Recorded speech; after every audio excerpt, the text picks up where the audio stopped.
The Senate Finance Committee is now in session, and David, are you starting? First on your, well, it's not on your list, but this is a concurrence. This is Senator Beitl's Senate Bill 1. This is the one that requires a stop work order on prevailing wage jobs that are not in compliant with the law.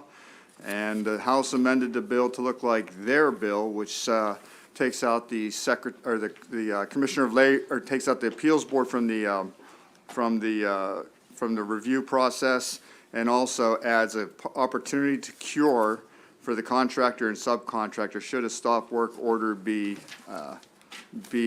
imposed. So you've already passed the House bill with the same amendments. All right, is there an amendment? Is there a motion? So moved. Okay, could we get a second? Second. Thank you. All right, is there any discussion on the motion? The House is okay with this? This is their amendments, yes, so they're.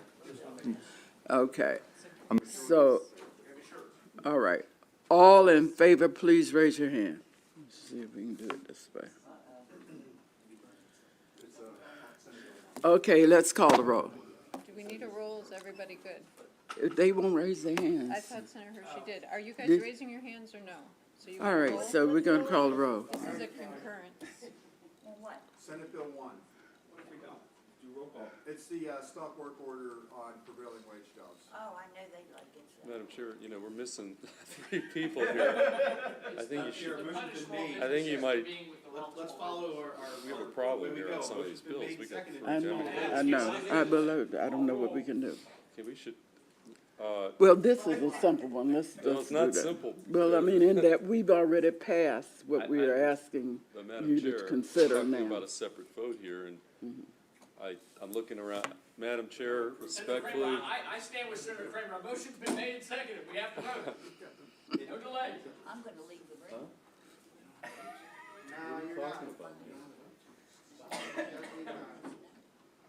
Okay. Madam Chair, I really suggest that we, I think we're gonna have to hold this bill, huh? I would like to hold this bill. Okay. I have one roll on that bill. Okay, all right. We aren't going to spend the whole morning on this bill, so we will hold this bill and move forward. What's next? Okay, the next bill on your list is, we'll take these together. It's Senate Bill 511 and House Bill 430. These involve the qualifications for the Secretary of Aging. There's an amendment offered by the sponsor on Senate Bill 511. I didn't provide that to you, but it strikes the requirement that the secretary have at minimum a bachelor's degree, which would put it in the same posture as the House bill that came across the street. Okay, Madam Chair. Yes. How much time you want to spend on this one? Or you want to just keep moving? Because if you want to engage in a very long, tedious conversation. Well, I don't think we need to. We just want to vote. Yeah, but see, if you want to vote on this bill here and now, there's going to be a long, tedious conversation. So we could maybe just hold this and move on to other bills that won't take a whole lot of time, or we can just spend some time having a conversation. You haven't had your vote yet, right? No. Thank you for calling that out, Senator Jennings. Well, thank you for saving us some time. That's what I'm looking to do. Madam Chair? Okay, come on, let's move. Okay. Okay. So what are you doing? All right, we're requesting going to a hold. hold? He's requesting a hold. Okay. Okay, come on, we want to move on what we Next can. bill on your list is House Bill 400. This was heard a couple days ago. In state law, there's a requirement about a preference for eligible veterans. This adds that same preference to the laws that govern hiring at the Washington Suburban Sanitary Commission. I got letters. We have letters from both counties affected by this. There's no amendments required. Okay, what is your pleasure? All right, we got a favorable, and do we have a second? Okay, any discussion on the motion? If not, let's call the roll. Just about the best You thing don't have to to call the roll on this. You okay? It's unanimous. Okay, all right, all in favor, raise your hand. This will be unanimous. Okay. That one's unanimous. Okay, and the next bill is House Bill 900. This requires death certificates fees to be waived in the event of a first responder who is killed in the line of duty. All right, any discussion on the motion? If not, if you're ready for the question, all in favor, raise your hand. Okay, that one's unanimous. Okay. The next bill is the cross-file to Senator Feldman's bill about, it came in trying to create a regulatory scheme for a certain chemical that's in hemp products. What happened to 1043? Did I skip that one? I'm sorry, I'm not going in order. Okay, 1043, Sorry, that's move favorable. that's in the same posture as that's the Family Investment Program bill. It's in the same posture as the bill that left the Senate. Okay, any discussion? Unanimous. All right, all in favor, raise your hand. Oh, there's also a corrective amendment required to this bill, so I have to correct the purpose paragraph, so you'll need a favorable with amendment. Favorable with amendments. Okay, all right. You all voted for the Senate bill. Well, they look like they missed. And there's one more. This is the cross-file to Senator Feldman's bill. This is House Bill 1078. And as you recall, the bill was amended to be a study. The House has added some additional language to it. It required that these types of products cannot be sold to anybody under the age of 21. It added that to the criminal law article. There's several other requests for amendment, one from Senator Feldman, which specifies groups to who shall be consulted in the study, and Senator Klaus Meyer has one with a specified group to be consulted with the study. Senator Feldman proposes that the U.S. Cannabis Council be added, and Senator Klaus Meyer proposes that a representative from the Forensic Science Divisions of the State Police Department be added. Okay, Senator Hay, I'm sorry, right. did you say the House added an amendment to add a penalty or No, they as a added part of the study? What the House did was they added language, they added provisions from the criminal law article that says that a person who distributes products containing Delta 8, Delta 10, including a person licensed under Title 16 these are all the folks who are licensed under tobacco laws, may not distribute or purchase for sale or sell to an individual under the age of 21. So they put this substance, these products in the same category as tobacco products, which can't be sold to anybody under the age of 21.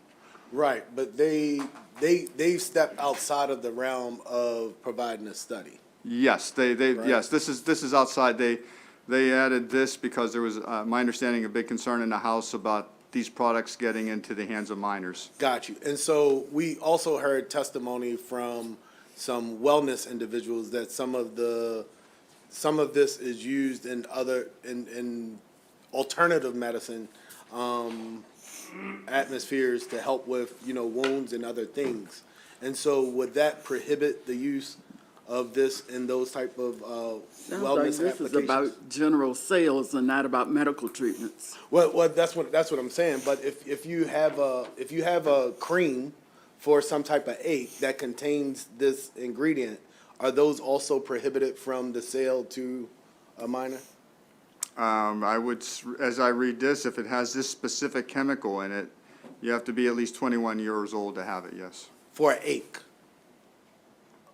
It doesn't specify. Gotcha. They were talking about selling it to the minors. Yeah. Why don't we do this? Because I would say it was a crossfire. Why don't we hold this? And Senator Hayes, maybe we need a little more information on this issue, but honestly, that's new. I know you raised it before, but we didn't really dig too much. I'm not quite sure about this. Let's make sure that this chemical is actually in kind of what you're talking about before we, I just want to make sure that my amendment's on the bill. Yeah, Okay. I brought your two amendments up. Okay. They add them to the groups they have to consult with, to the study, including the holistic group. Adopt Senator Klaus Meyer's amendment and then hold the bill And Senator as Feldman's amended. amendment. Are you okay with that? All right, then Okay, that's fine. I will move favorable on Senator Klaus Meyer's amendment. Okay, And your all in amendment? favor? Her amendment. And then Okay. could I just move my amendment, adds just another it's just the work group, so it's not, I'd like to move my amendment. Then Second. And then the only other outstanding issue would be the one Senator Okay, Hayes is raising. all in favor of the Feldman amendment? Okay, and I'll find out that's about, I'll unanimous. contact HGS staff about the creams. Can we go back to Senate Bill 1 concurrence? This is Senate Bill 1, this is the stop work order for prevailing wage. For prevailing wage jobs, in other words, it authorizes the commissioner to issue a stop work order on prevailing wage jobs where the contractor or subcontractor is violating the law, like by not paying the prevailing wage to their employees. The bill, again, these are the same amendments that were put, that the House, you passed on the House bill. They take out the Board of Contract Appeals from the appeal process, and they add an opportunity for the contractor or subcontractor to cure while after a stop work order has been issued. All right, do we have a motion? Move favorable. Second. What did you Okay, just say? Senator Benson, raise your question.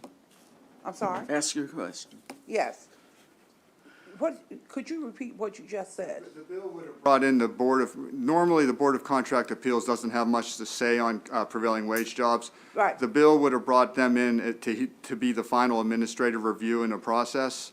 The House struck the board and left it with the Commissioner of Labor and Industry to have all the review, to handle all the reviews if somebody wants to appeal the decision of having a stop work order. And you've already passed the House bill with that change. So we would be conforming the Senate bill to what we passed for the House bill. It'd be the Commissioner of Labor instead of the other entity. It's okay. Okay. All right. All in favor, please raise your hand. Okay, let's call a roll. House Bill 1, move to concur. Senator Feldman? Aye. Senator Klaus Meyer? Yes. Yes. Senator Benson? Yes. Senator Kramer? Yes. Senator Hayes? Yes. Senator Reedy? No. Senator Augustine? Yes. Senator Hershey? No. Senator Jennings? No. Madam Chair? Yes, Yes. okay. I think that's the last for Dave's bills. Can I, before we go to Patrick's 3, can I just raise that one issue? All right, the Vice Chair has an issue he wants to raise Just before Patrick before the starts 3 this Patrick bill. bills, so now that the Time to Care Act, Senator Hayes' bill is sort of out of the Senate, we have the House bill, House Bill 496. We had Delegate Valderrama here. She's put a lot of work into it, and I've already talked to Senator Bottle, who sort of cast a vote.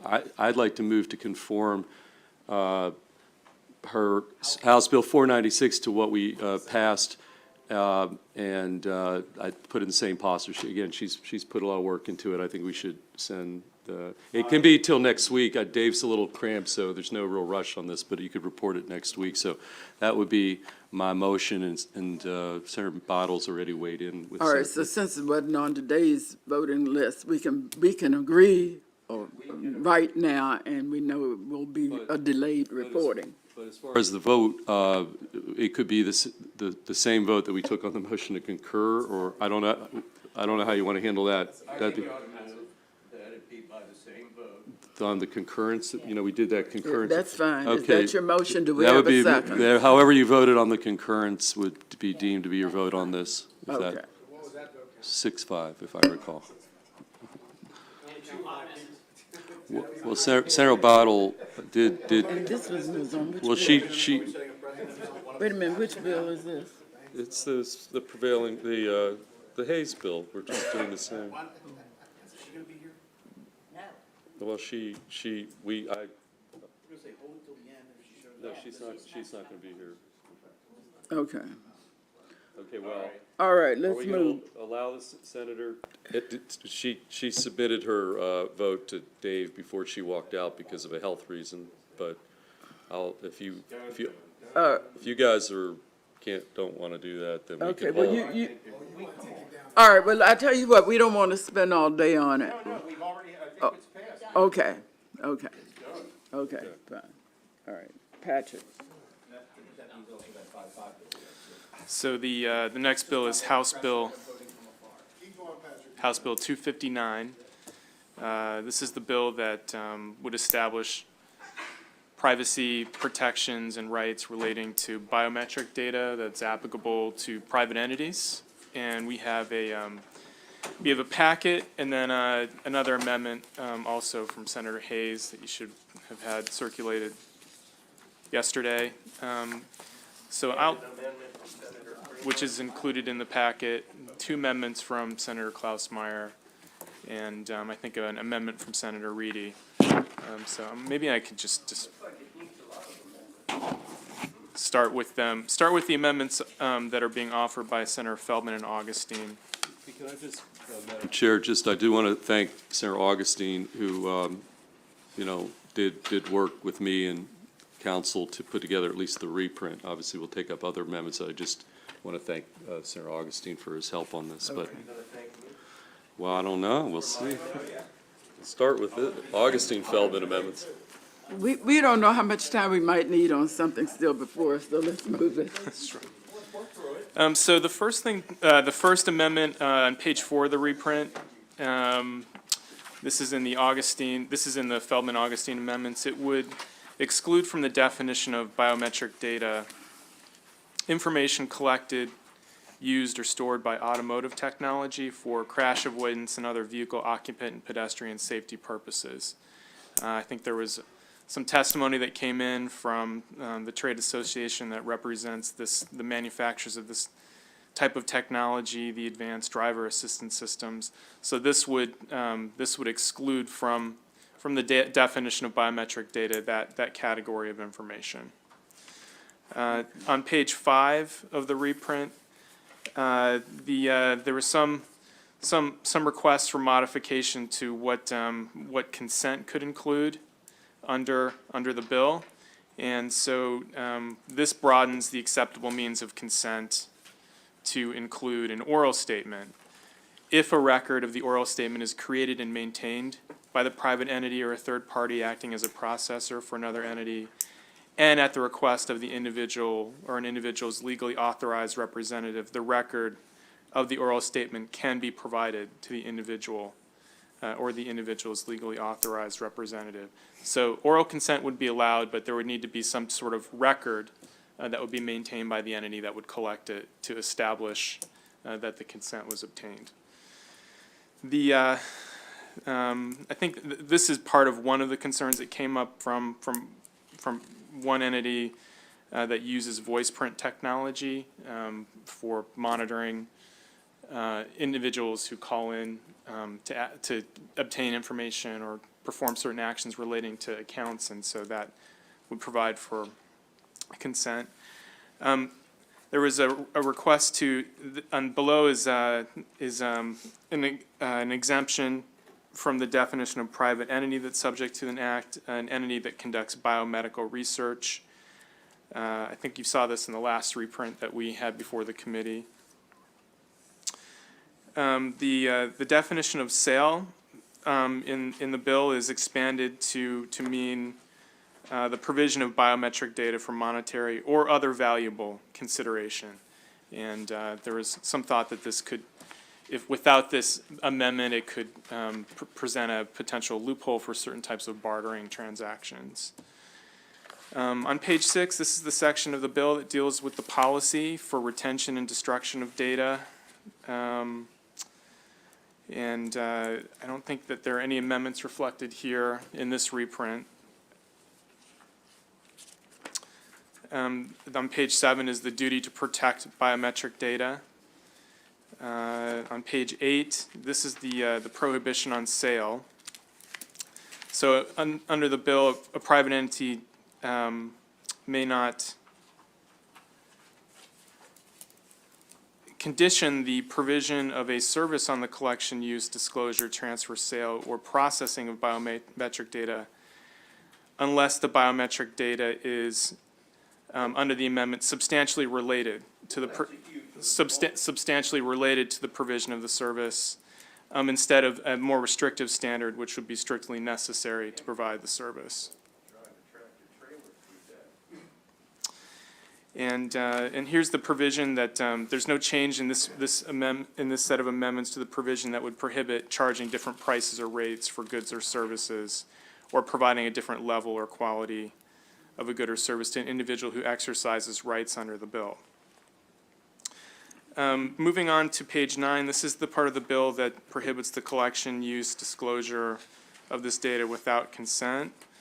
And so looking at some of the exceptions, there was a request to clarify that the requirement to obtain to consent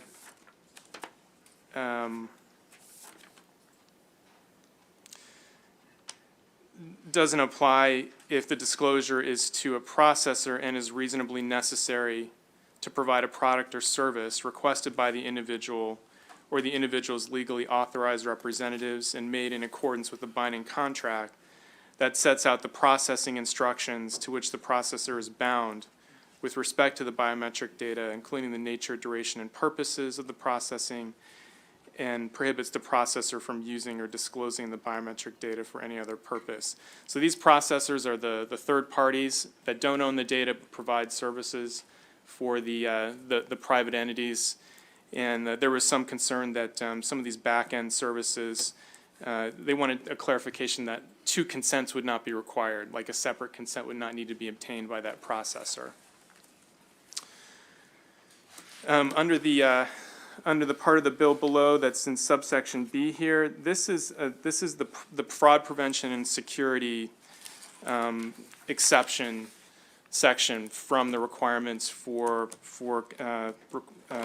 using, collecting, redisclosing data without having to require consent. So under this section, it provides that an entity may collect, use, disclose, redisclose, or otherwise disseminate biometric data without obtaining consent if the use or disclosure is for fraud or prevention fraud prevention or security purposes, and also for a private entity that collects biometric data of an individual at a physical premises, post conspicuous written notice of the collection of biometric data at each point of entry, which was in the House bill.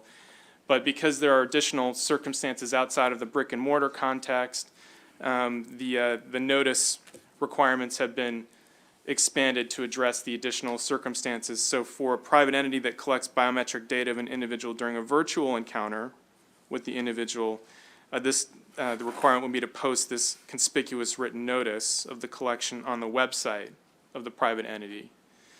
And then for an entity that collects biometric data during a telephonic encounter with the individual, so like maybe they're using a voice print technology, the requirement would be to disclose to the individual the collection of the data at the beginning of the encounter and before the data is collected by the private entity. Let me ask a question. Is there anything in the bill regarding the simplifying of the language so that ordinary citizens will understand what they're being told? Because if it is highly technical and like gibberish, people aren't going to know, and that's what my worry is. So on page 10 of the bill, Okay. these were minutes that the House adopted. This would be where you would find something in the bill like that. Handwritten page 10.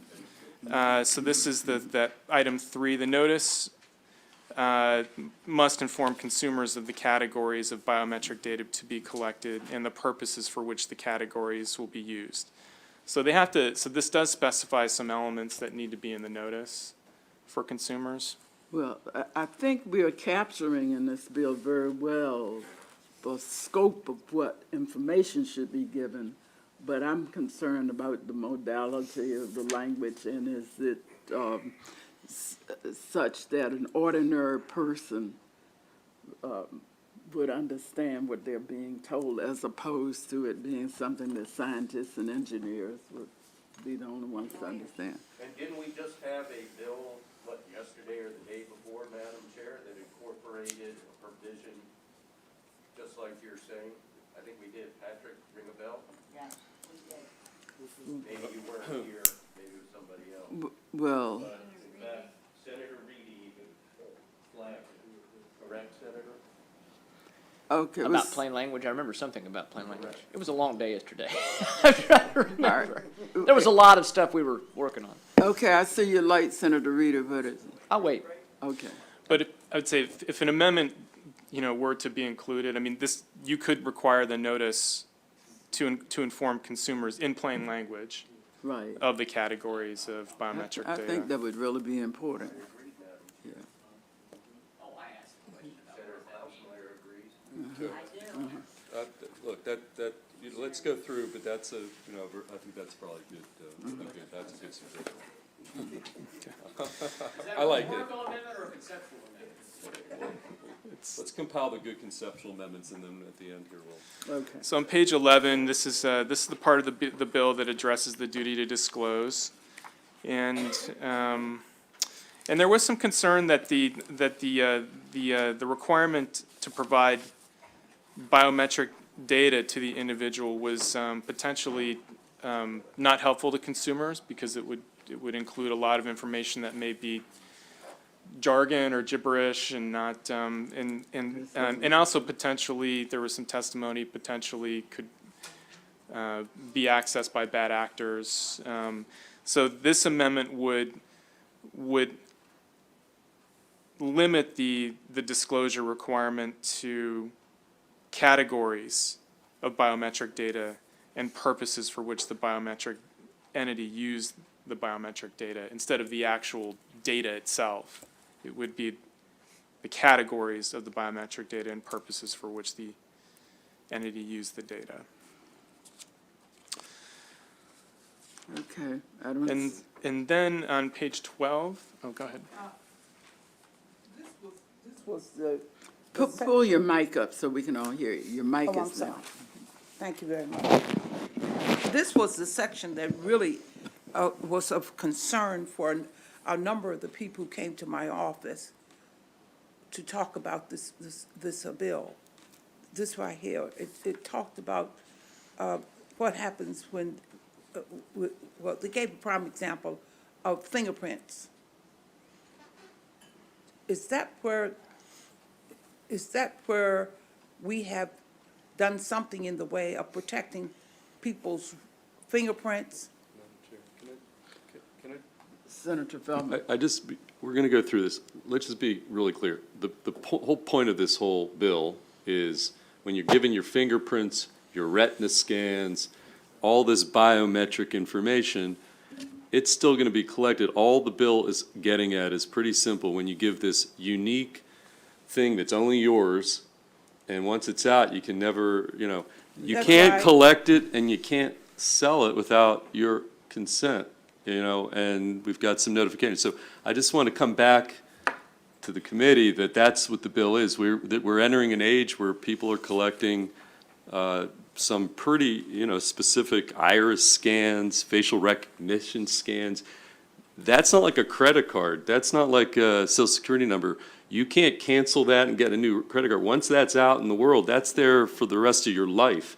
And so we're trying to put some guardrails. There's nothing in the bill that would preclude anybody from collecting it or doing or using it. We're just saying you can't collect it and use it and sell it without our consent. So I don't mean to, we're going to get in field and all the amendments, but that's fundamentally what we're trying to do, put some guardrails on people collecting that on you and doing whatever they want with that without any rules of the road. So, Madam Chair, I just got to make that major point here. Okay, Senator Reedy, your light's on. I know we're not quite done with the walkthrough. I had a question that I'm wondering, I had an amendment that isn't in the packet that I was thinking of offering about an issue, and I'm wondering if the language, it's back, a few pages back in the bill, deals with it. The concern was about contractors, subcontractors, licensees, or agents of federal, state, local government acting on behalf of the government, so basically, contractors. And I saw some language that wasn't exactly that, but I don't know. It's back on page, Page 5 of the reprint. yeah, page 5. Yeah, so this would be the part of the bill which establishes what entities are not subject to the requirements of the bill. So here we have a private entity doesn't include a state or local government agency. But it doesn't that doesn't extend to contractors providing services on behalf of the government. Well, that seems like maybe a problem. So we can wait till we get done with the reprint. I was just curious if what I saw in the reprint, because I see, like, this one thing, on line 17 on page 5, the Roman numeral 5, an entity or affiliate of an entity conducting research and compliance. I didn't know what any of that was. Was that like NIH or something, or? Yeah, so this was an amendment that was requested by pharma, because they engage in biomedical research. Huh. And so this would exclude them from the requirements of the act, because they maintain they're subject to ethical and privacy standards through their informed consent requirements already. Okay, I was just curious. So we may want to revisit that, Madam Chair, but we can move on, maybe when we're Okay. done. Thank you. All right, where are we now? I think we're on page 12. So just to refresh everyone's recollection, the bill makes a violation of it an unfair and deceptive trade practice under the Consumer Protection Act, and a person could bring an action for damages under the Consumer Protection Act for a violation of the prohibition on sale.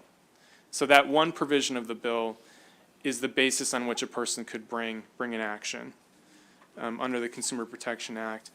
And then on page 12, we have a requirement that the Consumer Protection Division of the Office of the Attorney General submit a report annually over a 3-year period, 2023, 2024, and 2025, that includes information on the number and nature of complaints received by the division relating to the collection, use, disclosure, transfer, sale, or processing of biometric data.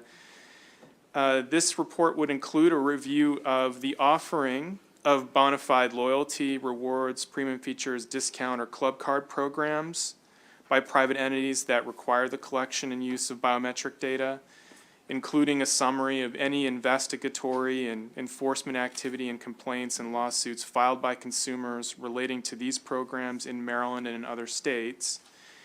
And then the report, this is in the uncodified language, the italicized language under A, item 2 on page 12 of the reprint, handwritten. When was this put in? This is an amendment that Senator Feldman and Senator Augustine are offering in this set of amendments. So the report would include this item, for review in the report. And then the report would include any findings and recommendations of the Consumer Protection Division relating to the collection, use, disclosure, transfer, sale, or processing of biometric data of individuals in the state. The report that's required in 2025 would require the division to include, with input from interested stakeholders, in its findings and recommendations, an evaluation of the act, including the impact of the act and whether the act is necessary for the public interest and should be continued, and any modifications to the act needed to address any issues relating to the implementation and enforcement of its provisions. And then the bill, with the amendments offered here, would establish a 3-year sunset on it, so that evaluation would be the basis for determining whether the General Assembly should continue the bill's provisions. My one question is, if the actors are out of state or out of country, how effective this could be? Do we need the federal government to have to regulate at this level? Because they've got a longer reach than we do. Well, I mean, there are other states that have adopted provisions like this, and it would be applicable to any encounters with individuals in the state of Maryland. The federal government hasn't, acted in this space. Senator Feldman. So, that argument, we've passed lots of laws that it would be great if Congress would enact, but we don't do anything at the state level if folks are interacting with Marylanders. But just two. Well, I'm not suggesting we Yeah. don't need it. I'm just Yeah. wondering if it's strong enough. Well, it'd be or great the if reach is right. Congress would do something. But just two big, I think that's pretty much it. just two big picture points I have to, so the big, a lot of the opposition had to do with concerns about lawsuits, private cause of action. If you remember the testimony, it was a lot of talk about Illinois. So just want to make the point that what's done in this bill, the limited private cause of action here is really different than the bill that as introduced in this way. So unlike Illinois, where there were class action suits with liquidated damages, you didn't have to prove anything. The way this is written now is you have to actually prove actual damages. In other words, you can't just, if there's a violation, you're going to have to prove that that violation, that they sold your biometric information or whatever without your consent, that it's actually caused you some actual damage. If nothing's happened to you, you're not going to be able to find a lawyer to take your case if you don't have a quantifiable damage that you could prove. I mean, as opposed to the Illinois model, which were these class action suits, if there was a violation, they could get everybody similarly situated. These are going to be very fact-specific circumstances. So I think it's much, much more limited. And the second point on that issue, Madam Chair, again, and Patrick made this point, the private cause of action is limited back to, if you go back to your, I just want to, this is important, when you go back to page 8 of the reprint, the way it's written, because there's concerns about, you know, possible cause of action from folks who aren't actually collecting or selling the information. Like if you're not collecting or selling the information, you're not going to be subject to private cause of action because the private cause of action specifically refers back to, on page 8, subsection B1, it has to be, may not transfer, sale, or, you know, it's about the sale of that provision. It's not just collecting it. So it's tied back to a pretty specific, number one, has to have happened, and number two, you're going to have to prove you've been actually damaged in some material way. So it is very different than the bill as it came in, and I just want to clarify that point, Madam Chair. I worry about the impact of all of this collection on kids, and many of them are going to be totally oblivious to the danger, and they won't know anything about the law. Okay. I worry about that too. All right, where we're going with this? Maybe I should just go through all the amendments. Okay. Yeah, we'll rewrite the whole bill by doing that. So Senator Klaus Meyer has offered an amendment on page 17 of the reprint. This amendment would exempt from the definition of biometric data, subject to the Act, data generated from a physical or digital photograph or video or audio recording. So under the bill that the House passed, a physical or digital photograph or video or audio recording is exempted from the definition, but this would extend to data generated from physical or digital photographs or a video or audio recording. Well, we need to be sure we understand what this does. Do you want to? Well, could you explain why? Because I just don't think that we need to have any data after somebody's been doing video or audio. I mean, why do you need my data for doing that? No, I thought this exempted it. Yeah, this exempts it. So So they can keep it. Patrick, yeah. go ahead. So is this like taking a photograph of somebody's face and they use the different points where they can, you know, like for security, when somebody's going through the airports now, the FBI can actually look. They're not looking at your face, they're looking at the measurements between your eye and your nose bone and everything, cheeks, I don't know. But that's how they can quickly identify somebody. Is that the data you're pulling out of a photograph? Right. That's my understanding of this. So I think that there are some providers of this technology, including that takes the data from an image, and then it's used. The data is used to identify individuals. So the concern was that unless you exempted the data, you know, you may be bringing all these technology applications that are used for public safety or screening individuals, including by law enforcement agencies, other government agencies, other contractors.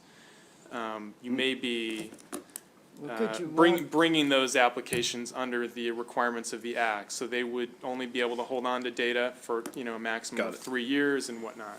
So we do not exempt law enforcement use from these requirements right now, Patrick, under the bill? There's no exemption? No, there's no specific exemption for that. But you remember, this applies to private entities and not state governments. I think most of the states have this in their bills, so that's part of the reason I did it, too. Okay, so then Patrick, please walk me through this. Right now, as I'm reading, starting on page 16 of the hand number of pages, biometric data, very bottom of the page, last sentence. Biometric data does not include a physical or digital photograph, a video or audio recording, and then data generated from the photograph or the video. So right now, what am I reading here? It's already excluded, correct? As in the bill as we have it right now. What does Senator Klaus Meyer's amendment do? So Does it put that into the bill so that we're protected from abuse? takes it out of the bill. But it's out of the bill, right? It says biometric data does not include. Right, Right. and so her addition, right now, data generated from photos Is not included in the bill. is not included in the bill, and she wants Right. to include that in the exemption. She wants to exclude that from the bill. That's what this language here is.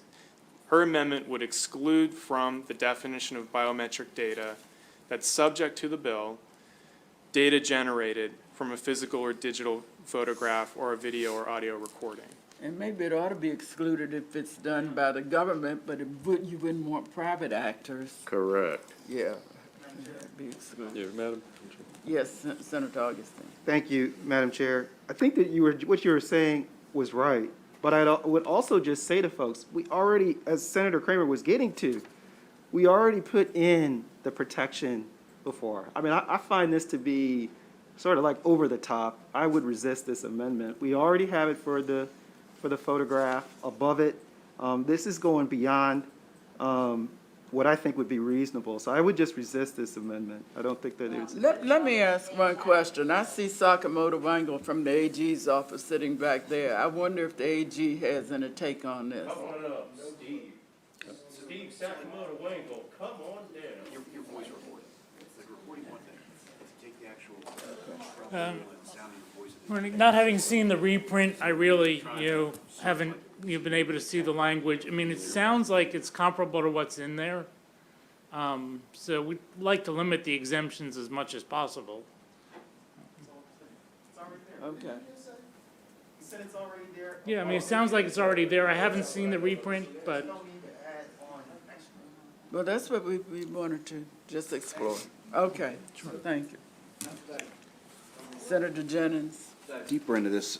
So right now this is being recorded. So my voice is being recorded. So a company can take that, is exempted that recording. But the issue is, my voice has a particular pitch and tone, and there's metrics in it that they can pull out. And you've seen the movies where they're doing a search, the FBI, they have somebody who's talking, and they're running it through the system, and they're trying to match that voice. Is that what this amendment's trying to do, is saying it's not the metadata, but the data inside the whatever, the recording, to be able to identify somebody? Doesn't that scare you, Senator?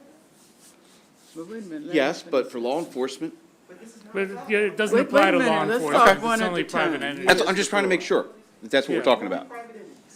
Okay. Any, I don't think it's. any insight? No. Okay. Yeah. Yeah, I mean, it's been made several times. Does not apply to government entities, so, No, I was. right. no, So I the just police, saw this has nothing to do with the police. Nobody knows that answer. What? Okay, all right, let's get back to why we are having this discussion. Is because of the amendment that Senator Klaus Meyer is offering. Based on all of the analysis to point, where are we on that? Well, You think it's well, needed? there's no second. I haven't heard a second. go to the next amendment? Well, can I try to get a second, please? Make a motion. I did. Nobody seconded it. I thought we went right into discussing it. There's no second. Second.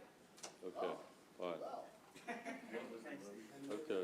Brother Steve here. Take a vote on her amendment. We have to take a vote. Take a vote on her amendment. Okay, we will vote on her amendment. All in favor, please?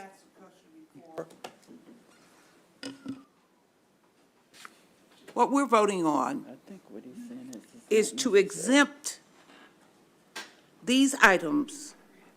Is that what we're after? Yes, ma'am. Okay. All right. Okay, all right, let's call the roll. Senator Klaus Meyer amendment. Senator Feldman? No. Senator Klaus Meyer? Yes. Senator Benson? No. Senator Kramer? As much as I love Senator Klaus Meyer. You don't have to love me, you vote the way you want. Senator Kramer, no. Senator Hayes? No. Senator Reedy? No. Senator Augustine? No. Senator Hershey? Yes. Senator Jennings? No. Madam Chair? No, No. Amendment fails. okay. So Let's move on. So I think Patrick. I think this is probably a logical time to discuss Senator Hayes' amendment, because this is about, it's not in the reprint, but it's about, it's also about what's excluded. In Senator Hayes' amendment, this amendment would exclude from the definition of biometric data information collected, used, disclosed, or processed in order to prevent, detect, protect against, or respond to security incidents, identity theft, fraud, harassment, or malicious, deceptive, or legal activity, as well as information to preserve the integrity of or security of systems, or to investigate, report, or prosecute a person for a violation of law or a policy, rule, or other standard related to an activity that's described above.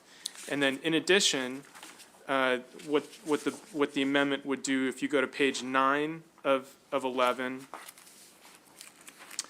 is that because all of this fraud and security prevention related information would be exempted from the bill altogether and not subject to its requirements, this specific exception that's in the bill that the House passed that exempts from the consent requirements for the collection and use of this data, the data that's collected for fraud prevention and security purposes, there's an exemption just from the consent requirements for this type of data. That exemption is struck because all of that type of information would be pulled out from the scope of the bill entirely. So that's the Senator Hayes amendment. Okay, what is your pleasure? Hey, Mr. Vice Chair, What's that? friendly. I'm trying, All right. I mean, explain where you're coming from. It's Got a you. broad, it's a broad I got it. carve-out here, If the chair would indulge me, I think on the 11th of this month, I got an email from a very familiar person. It's actually a community leader in my district.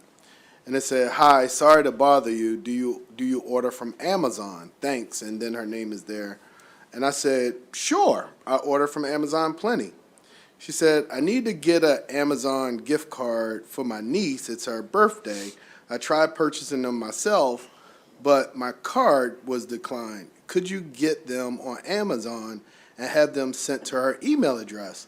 Let me know so I can provide you with her email." I said, "Sure, but text me because, I don't check email that frequently." And she responded, "Thanks for the help. The amount needed is $250. Email it to this address." And so $250 kind of caught my attention. So I called the person and said, "Hey, did you email me something about Amazon?" She said, "No, my email was hacked," right? And so someone got into her email and and I'm very familiar with this person, very respected community leader. So my concern is when someone, we're giving people the authority to request their information. In response to requesting their biometric information, if they send it to someone, they should have the ability to verify that it's that person using some type of, some biometric information or whatever to verify the identity of that person. But without that, like literally somebody could hack into somebody's email, request their information, and in the process of investigating whether or not this is fraud, if this is the individual, there's no real way to verify that is that person. And so I like to put a protection in there that in those cases, if you're requesting biometric information, that they're able to, that the security company in their investigation of fraud or whatever can verify that it's actually you that's requesting that information. I'll let Senator Augustine just briefly, I think like we've done on some other bills that are complicated, I mean, because we're going to have to go to the floor.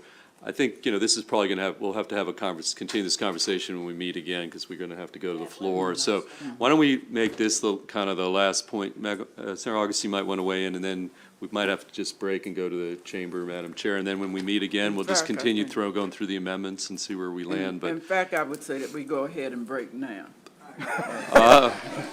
well, what about this? I'm seeing more lights Well, coming just this on. one last point. This is. Well, you don't have, I'm looking Okay. at several lights. Madam Chair, you're the Okay. chair. Okay. Okay, as soon as you said it, they started putting on more lights. It's an Yeah. important bill, so we want to I get it know. right. We're ending our voting session. Yeah. All right.